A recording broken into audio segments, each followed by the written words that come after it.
Express में आप सभी का बहुत स्वागत है। मैं हूं आपके साथ में मनदीप। खबरों की शुरुआत करते हैं। उत्तराखंड के पुष्कर सिंह धामी कैबिनेट ने रविवार को एक बड़ा फैसला लिया है। कैबिनेट ने 2016 में कांग्रेस सरकार द्वारा पास किए गए मदरसा शिक्षा बोर्ड अधिनियम को निरस्त करने का फैसला लिया। इसके साथ ही कैबिनेट ने तय किया कि गैरसैंण में होने वाले विधानसभा सेशन में उत्तराखंड अल्पसंख्यक शैक्षिक अधिनियम का बिल मंजूरी के लिए लाया जाएगा। सूत्रों के अनुसार इस तरीके का उत्तराखंड देश का पहला राज्य है जहां पर इस तरीके का अधिनियम आएगा। दरअसल मदरसा शिक्षा बोर्ड सिर्फ मुस्लिम एजुकेशन इंस्टीट्यूशंस को डील करता था, लेकिन धामी सरकार ने उत्तराखंड अल्पसंख्यक शिक्षा अधिनियम को लाने का जो फैसला लिया है वो मुस्लिम के अलावा सिख, पारसी, बौद्ध, जैन, क्रिश्चियन यानी कि सभी धार्मिक अल्पसंख्यकों के शिक्षण संस्थानों को रेगुलेट करेगा और इसके अंतर्गत एक प्राधिकरण यानी कि अथॉरिटी का गठन होगा जो उत्तराखंड में खुलने वाले अल्पसंख्यक एजुकेशन इंस्टीट्यूशनल को नियमों के हिसाब से अप्रूव करेगा।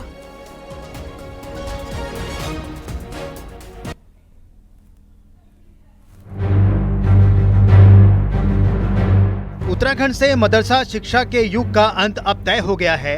यूनिफॉर्म सिविल कोड के बाद मुख्यमंत्री पुष्कर सिंह धामी ने एक और बड़ा कदम उठाया है। मदरसों में फर्जीवाड़ा, अनियमितताएं और फंडिंग में गड़बड़ी पर लगाम कसते हुए अब राज्य में उत्तराखंड राज्य अल्पसंख्यक शिक्षा प्राधिकरण बनेगा। रविवार को कैबिनेट ने इस पर मोहर लगा दी है। मदरसा शिक्षा बोर्ड सिर्फ मुस्लिम एजुकेशन को डील करता था, लेकिन धामी सरकार ने जो प्राधिकरण बनाने का फैसला किया है वो मुस्लिम के अलावा सिख, पारसी, बौद्ध, जैन, क्रिश्चियन यानी सभी धार्मिक अल्पसंख्यकों के शिक्षण संस्थानों को रेगुलेट करेगा। राज्य अल्पसंख्यक शिक्षा प्राधिकरण अल्पसंख्यक एजुकेशनल इंस्टीट्यूशन को नियमों के हिसाब से अप्रूव करेगा। बिना प्राधिकरण की मान्यता के कोई भी मदरसा या धार्मिक शिक्षण संस्थान नहीं चलेगा। 1 जुलाई 2026 के बाद मौजूदा मदरसा शिक्षा बोर्ड समाप्त माना जाएगा। अल्पसंख्यकों की धार्मिक शिक्षा के साथ मूलभूत शिक्षा भी अनिवार्य होगी। 15% से ज्यादा गैर अल्पसंख्यक छात्र नहीं हो सकते।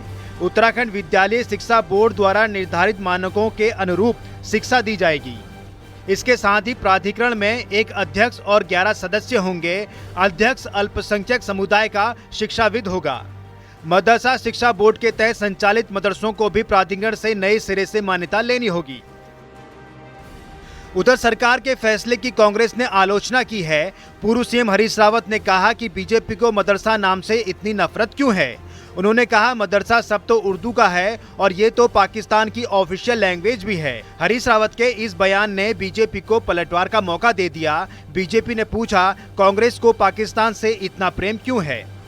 भाजपा नाम बदल के ही तो काम चला रही है और फिर समझ में नहीं आ रहा कि मदरसा नाम से इतनी नफरत क्यों। ये तो उर्दू का नाम है और उर्दू गंगा जमनी तहजीब की खुशी की बात है कि आज उर्दू कई देशों में भूली जाती है। पाकिस्तान की अपनी ऑफिशियल लैंग्वेज है।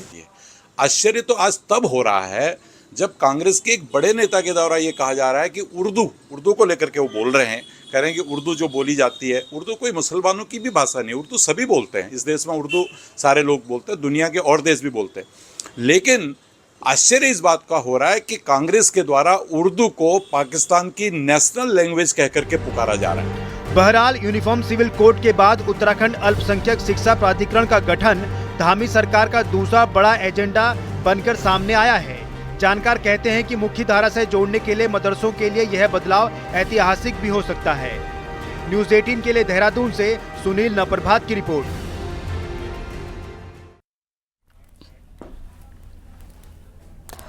उत्तराखंड मदरसा बोर्ड की चेयरमैन मुफ्ती शमून कासमी ने मदरसा बोर्ड को समाप्त कर अल्पसंख्यक शिक्षा प्राधिकरण बनाए जाने के फैसले का स्वागत किया। कासमी ने कहा कि इससे अल्पसंख्यक समुदाय की अपनी धार्मिक शिक्षा ग्रहण करने पर कोई प्रभाव नहीं पड़ेगा, बल्कि ये गुणवत्तापूर्ण शिक्षा की मुख्य धारा से जुड़ पाएंगे। उन्होंने इसके लिए मुख्यमंत्री का आभार भी जताया है। क्षणिक प्राधिकरण का फैसला बहुत स्वागत योग्य है और इससे आने वाले समय में सारे समुदायों को बहुत फायदा होगा और विशेषकर मुसलमानों को बहुत फायदा होगा। गुणवत्तापूर्ण एजुकेशन उन्हें मिलेगी और मैं बताना चाहता हूं कि इससे आपकी धार्मिक एजुकेशन पर कोई भी प्रभाव नहीं पड़ेगा। आप धार्मिक एजुकेशन उसी तरह से अपनी प्रैक्टिस करेंगे, उसी तरह से पढ़ाएंगे। उत्तराखंड सरकार अल्पसंख्यकों के नाम पर चल रहे स्कूलों को लेकर बड़ा फैसला लेने जा रही है, जिसके बाद में उन स्कूल संचालकों की मुश्किलें बढ़ गई हैं जो कि माइनॉरिटी के नाम पर स्कूल तो चला रहे हैं, लेकिन वहां पर माइनॉरिटी के स्टूडेंट्स की संख्या 10% भी नहीं है।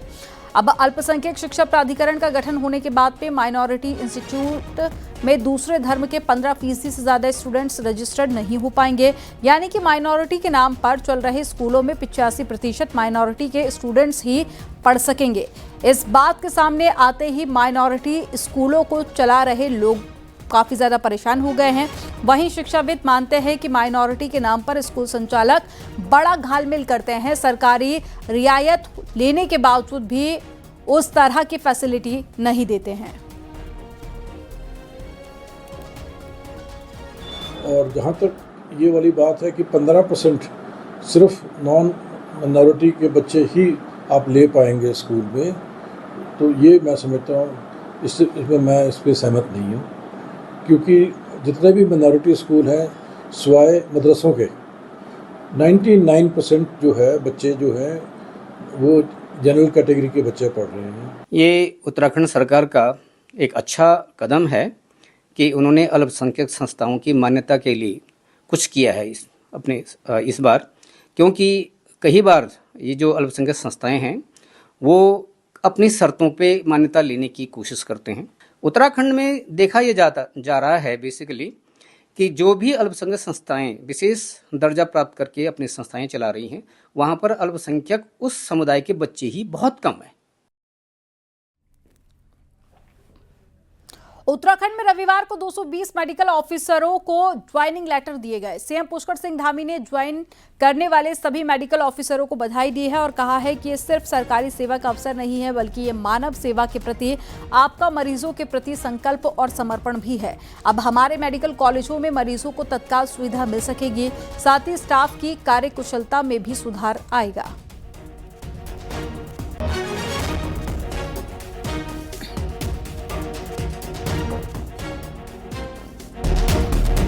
मुझे पूरा विश्वास है कि 220 चिकित्सा अधिकारियों की नियुक्ति के पश्चात हमारे मेडिकल कॉलेजों में मरीजों को त्वरित चिकित्सा सेवाएं उपलब्ध हो सकेंगी। साथ ही स्टाफ की कार्यक्षमता में भी उल्लेखनीय सुधार आएगा। मेरा मानना है कि एक सशक्त चिकित्सा तंत्र और प्रशिक्षित चिकित्सा अधिकारी किसी भी राज्य की चिकित्सा सेवाओं की रीढ़ होते हैं।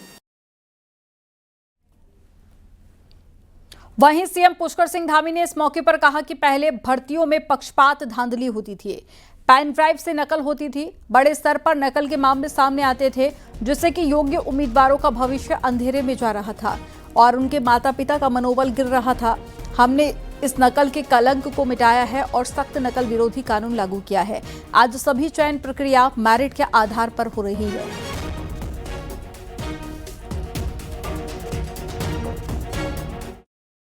पहले उत्तराखंड में किस प्रकार से भर्तियों में भारी पक्षपात, धांधली और भ्रष्टाचार हुआ करता था। पेन ड्राइव से नकल होती थी, नकल माफिया हावी होते थे। हर एक पेपर होने के बाद, परीक्षा होने के बाद परीक्षा फल निरस्त करना पड़ता था। बड़े स्तर पर नकल के मामले सामने आते थे, जिसके कारण से हमारे योग्य जो उम्मीदवार थे, प्रतिभागी थे, उन सभी का भविष्य अंधेरे में जा रहा था।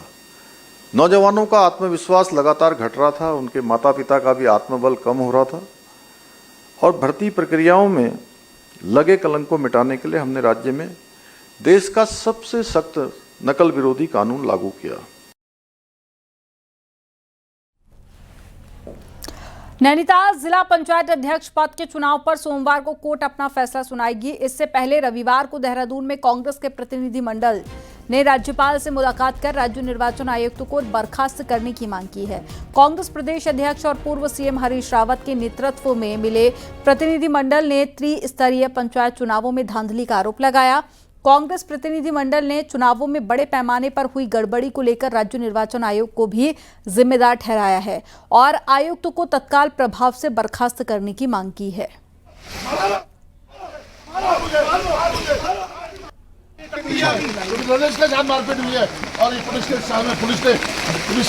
कांग्रेस डेलीगेशन ने राज्यपाल से मुलाकात की है। पंचायत चुनाव में धांधली के आरोप लगाए गए हैं और राज्यपाल ने पूरे मामले की शिकायत भी की गई। तो चुनाव में गोलीबारी, किडनैपिंग हुई है, ये आरोप लगाए जा रहे हैं और ये तस्वीरें आप देख रहे हैं जब कांग्रेस का डेलीगेशन मुलाकात करने के लिए पहुंचा था और पंचायत चुनाव में धांधली का कांग्रेस पार्टी की तरफ से आरोप लगाए जा रहे हैं। प्रदेश का जान मारपीट हुई है और ये पुलिस के सामने पुलिस की मिलीभगत से हमारे मेंबर्स को ये क्या हो रहा है, क्या है महामहिम आपकी सरकार?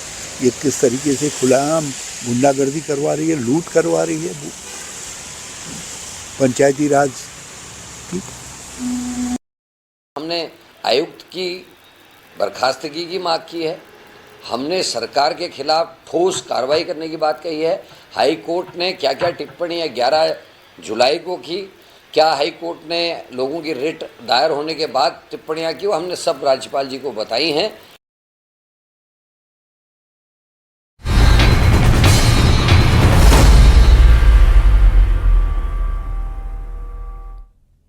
विकासनगर में तेज बारिश से बरसाती नाले उफान पर हैं, लेकिन कुछ लोग जल्दबाजी के चलते हादसों का शिकार हो रहे हैं। सहसपुर सभावाला मार्ग पर पड़ने वाले बरसाती नाले में तेज बारिश देखी गई, जिसकी वजह से काफी उफान पर नाला पहुंच गया और इस दौरान एक कार सवार नाले को पार करने की कोशिश कर रहा था, लेकिन तेज बहाव में कार बह गई। गनीमत ये रही कि कार सवार को वक्त रहते बाहर निकाल लिया गया, जिससे उसकी जान बच गई है। वहीं बरसाती नाले के उफान में एक स्कूटी भी बह गई और मौके पर मौजूद लोगों ने स्कूटी सवार 2 लोगों को बचा लिया, लेकिन पानी का तेज बहाव स्कूटी को बहा कर ले गया।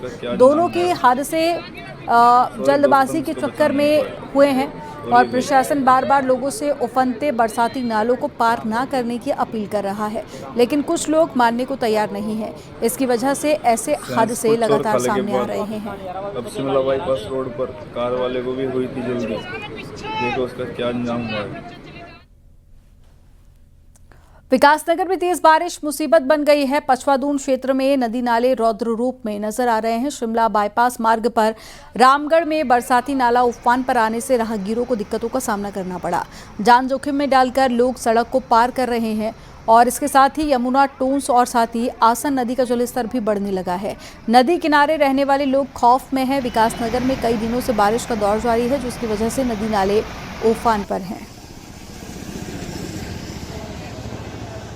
नदियों के नालों के किनारे क्षेत्र में लोग बसे हैं, उनमें घरों में पानी भरना। इस प्रकार आपके रामगढ़ नाला हो गया और आपके धर्मवाला साइड जगह जगह रपटे हैं, वहाँ पे भी पास करने के लिए लोगों को बड़ी समस्याओं का सामना करना पड़ता है।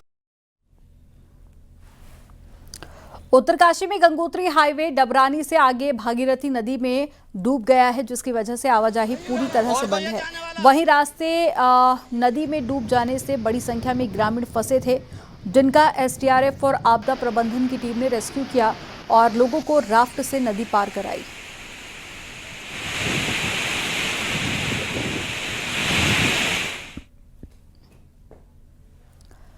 उत्तरकाशी के देवीधार पिपली मोटरमार्ग पर मैक्स गाड़ी पर एक बड़ा पेड़ गिर गया।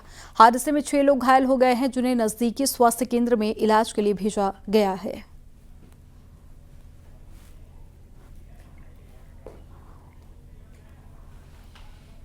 बागेश्वर में लगातार हो रही बारिश के बाद में खड़िया खनन क्षेत्र में बने बड़े बड़े गड्ढे पानी से लबालब भर गए हैं। तालाब जैसी शक्ल ले चुके ये गड्ढे अब ग्रामीणों के लिए नई समस्या बन गए हैं। ग्रामीणों का कहना है कि इन गड्ढों से लगातार भारी मात्रा में पानी का रिसाव हो रहा है, जिससे खेत खलिहान और खड़ी फसलें बहकर नष्ट हो रही हैं। इससे किसानों को भारी नुकसान उठाना पड़ रहा है। स्थानीय लोगों ने प्रशासन और खनन विभाग से तत्काल कार्रवाई कर समाधान की मांग की है, ताकि स्थिति और भी गंभीर ना हो।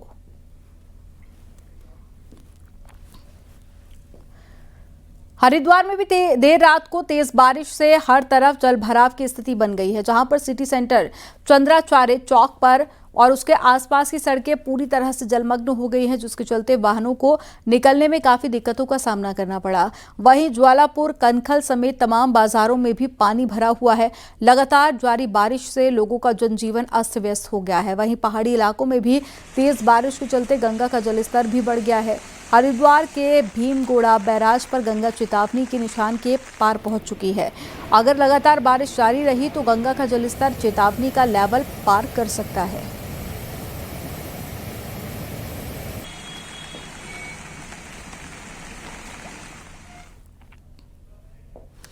चमोली में लगातार हो रही बारिश से जनजीवन अस्त व्यस्त हो गया है। बारिश के बाद में बद्रीनाथ हाईवे पर पीपलकोटी के पास में मलबा गिरने का सिलसिला जारी है, जिससे हाईवे बंद हो गया है। वहीं कमीड़ा, उमट्टा, नंदप्रयाग, भनेर पानी के पास भी मलबा आने से हाईवे बंद है, जिसकी वजह से बद्रीनाथ धाम और हेमकुंड जाने वाले यात्री फंसे हुए हैं।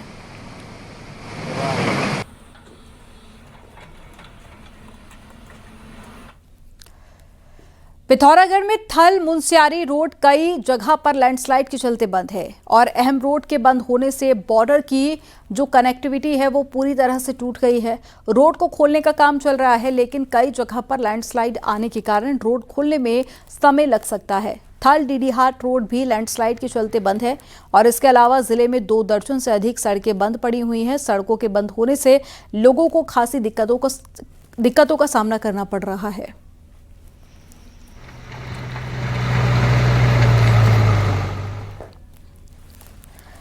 6 अगस्त को पौड़ी में आई आपदा में ध्वस्त हुए कलगढ़ी पुल की जगह पर वैली ब्रिज बनाने का काम अंतिम चरण में है। गदेरे में आई बाढ़ से गढ़वाल और कुमाऊं को जोड़ने वाले बुआखाल, धूमाकोट और साथ ही रामनगर राष्ट्रीय राजमार्ग पर बना पुल भी ढह गया था, जिसके बाद से पौड़ी जिले के पैठानी, थलीसैंण, चाकीसैंण, त्रिपालीसैंण और भरसार, बीरोखाल और धूमाकोट का जिला मुख्यालय समेत कुमाऊं से भी संपर्क कटा हुआ है। साथ ही राहत कार्यों में भी देरी हो रही है।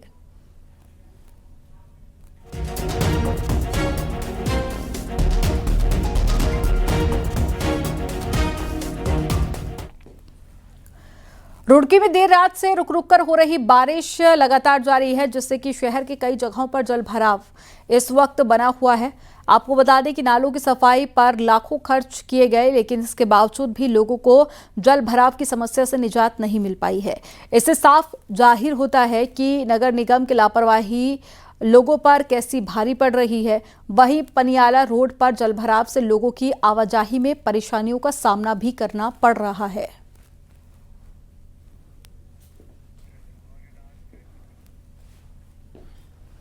रुद्रप्रयाग में द्वितीय केदार मत माहेश्वर को जाने वाला पैदल रास्ता क्षतिग्रस्त हो गया है। तेज बारिश से बड़तोली के पास में 50 मीटर पैदल मार्ग ध्वस्त हो गया है।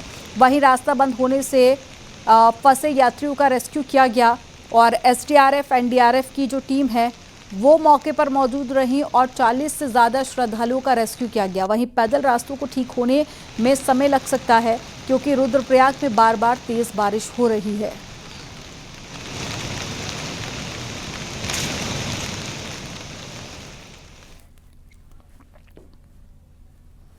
और चलिए आप देखते हैं पहाड़ टॉप 10। रुद्रप्रयाग में बद्रीनाथ और केदारनाथ यात्रा रूट पर नए डेंजर जोन बन गए हैं, जिसकी वजह से लोगों को आवाजाही में दिक्कतों का सामना करना पड़ा। उत्तराखंड में 22 अगस्त तक तेज बारिश का अलर्ट जारी है। मौसम विभाग ने अलर्ट जारी किया है। देहरादून, बागेश्वर, पिथौरागढ़ के लिए ऑरेंज अलर्ट है। उत्तरकाशी में लैंडस्लाइड की वजह से गंगोत्री और यमुनोत्री हाईवे बंद है। यमुनोत्री हाईवे धरासू से सिलक्यारा के बीच में बंद है, जबकि गंगोत्री हाईवे भटवाड़ी के सालंग के पास में सड़क धंस गई है। उत्तरकाशी में बीआरओ ने धराली में मलबे के ऊपर कच्ची सड़क बना दी है, जिससे गाड़ियों की आवाजाही शुरू हो गई है, लेकिन हर्षिल में बनी झील में डूबे हाईवे को सुचारू करना एक बड़ी चुनौती है। सोमवार को बद्रीनाथ धाम का बाजार पूरी तरह से बंद रहेगा। श्री बद्रीश समिति ने बाजार बंद करने का आह्वान किया है। प्राधिकरण हटाने की मांग को लेकर आंदोलन किया गया। ऋषिकेश में जगह जगह पर हवा में झूलते बिजली के तारों से जल्द निजात मिलने जा रही है। केंद्र सरकार केबल अंडरग्राउंड करने की वित्तीय स्वीकृति दे रही है। हरिद्वार में लक्सर के मुंडाखेड़ा गांव में एक घर में मगरमच्छ घुस गया। वन विभाग ने मगरमच्छ का रेस्क्यू कर सुरक्षित स्थान पर छोड़ा। अल्मोड़ा में रिटायर्ड केंद्रीय कर्मचारियों का 13वां वार्षिक सम्मेलन हुआ, जिसमें सभी सेवानिवृत्त कर्मचारियों ने अपने अनुभव साझा किए। विकासनगर के काशी में विधिक जागरूकता शिविर का आयोजन किया गया, जिसमें विशेषज्ञों ने निःशुल्क कानूनी सहायता, लोक अदालतों और सरकारी योजनाओं की जानकारी दी। अल्मोड़ा में तलवार दंपति ने उल्टे पांव पद यात्रा निकाली। जनसंख्या नियंत्रण कानून की मांग को लेकर पद यात्रा निकाली गई।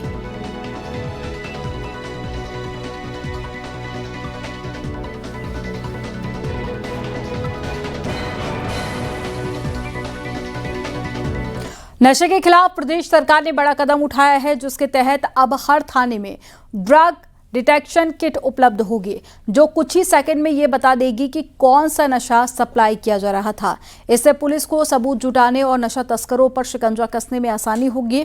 और इसके साथ ही पुलिस ने शेड्यूल एच श्रेणी की दवा बनाने वाली कंपनियों पर भी निगरानी के लिए एक्शन प्लान तैयार किया है, क्योंकि आज के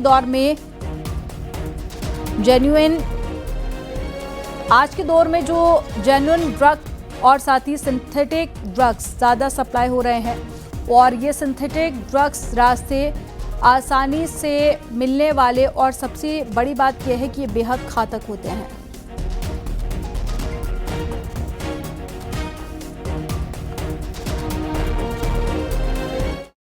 पुलिस मुख्यालय ने इसमें इनिशिएटिव लेते हुए प्रत्येक थाने को जो है ड्रग डिटेक्शन किट उपलब्ध करा दी है, और इसमें जितने भी एनडीपीएस के मामले पंजीकृत हो रहे हैं उसमें थाने द्वारा अपरिहार्य रूप से डीडी किट का प्रयोग किया जा रहा है, और इसमें हम लोगों के लिए काम करने में सहूलियत हुई है, इजी हुआ है, और इससे हमारी कार्रवाई का प्रतिशत भी बढ़ेगा। किस तरह से ये काम करती है और इस पे क्या फ़ायदे मिलने वाले हैं? इसमें अगर कोई सस्पेक्ट है, अगर वो इस तरीके का कुछ मटेरियल लेके जा रहा है कि जो संबंधित पुलिस अधिकारी है उसको सस्पिशन होता है कि ये ड्रग्स हो सकती है, तो वो मौके पे ही इस चीज़ को तस्दीक कर सकता है कि क्या वो केमिकल एनडीपीएस के अंतर्गत आता है कि नहीं आता है, मौके पे चेक किया जा सकता है। नैनीताल हल्द्वानी हाईवे पर पर्यटकों में मारपीट का वीडियो वायरल हुआ है। इस वीडियो में देखा जा रहा है कि कुछ पर्यटकों की आपस में पहले किसी बात को लेकर बहस हुई, और इसके बाद में यह हाथापाई मारपीट में बदल गई। हालांकि काफ़ी देर तक चली ये मारपीट, और इस ड्रामे के बाद में लात घूंसे भी जमकर चले हैं। इस मामले में अभी कोई भी मामला दर्ज नहीं हुआ।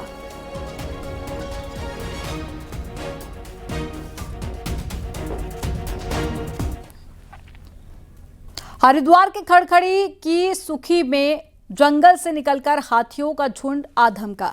इस झुंड में शामिल 3 नन्हे हाथी अटखेलियां करते हुए नजर आए। हाथियों को देखने के लिए लोगों की भारी भीड़ इकट्ठा हो गई। स्थानीय लोगों ने ये नज़ारा अपने मोबाइल में कैद कर लिया। हाथियों की अटखेलियों का ये वीडियो सोशल मीडिया पर काफ़ी वायरल हो रहा है।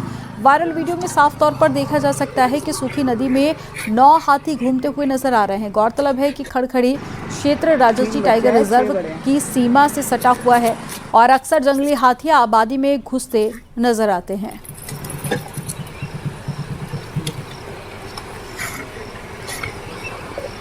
हाथी इकट्ठे नदी में